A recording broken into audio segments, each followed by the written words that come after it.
We're going to be looking at pest management in a restaurant. The one here is a typical inside restaurant and a small section out the back where you've got the toilet facilities. So it's a pretty standard sort of restaurant. It's in reasonable condition, but we'll go and have a look at it, and our primary target here is German cockroaches. When we're inspecting, we're not only looking for activity, we're looking for evidence that it's been here in the past, and what we have here is nothing active, but certainly evidence that there was something there in the past. And what we've got is regurgitation marks from the cockroach, and you can see where the crack was that they were sitting in. These little marks here are regurgitation marks, and some fecal spotting as well. We've put down the liquid treatment at the beginning, we've dusted some high risk areas, and now we're going to be looking at the bait.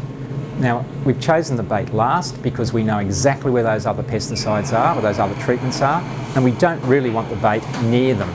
We don't want to contaminate the bait. The bait is a food source, and no animal is going to eat a contaminated food source. And remember, a lot of the materials we use here are repellents, so we don't want them to be repelled from the bait, we want the bait to actually work. We can put the bait in areas that we would really not want to put dust or a spray in, so it makes it much more flexible. So here we have the bait that's been placed up here in the past, but it's been placed in where the nooks and crannies where the cockroaches would have been hiding, inside here or inside here, and it's providing a food source in areas where we couldn't really dust or spray because it's right over the foods here.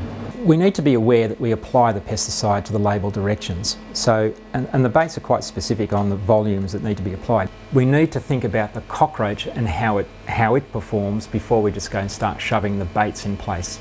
If we look along here, if there's no cockroaches here and we're worried about these points at either end, these are the points where the cockroaches are going to come out and expose themselves to the environment. Not here so much. If there was never a cockroach there, they've got to walk a fair way to get to this one.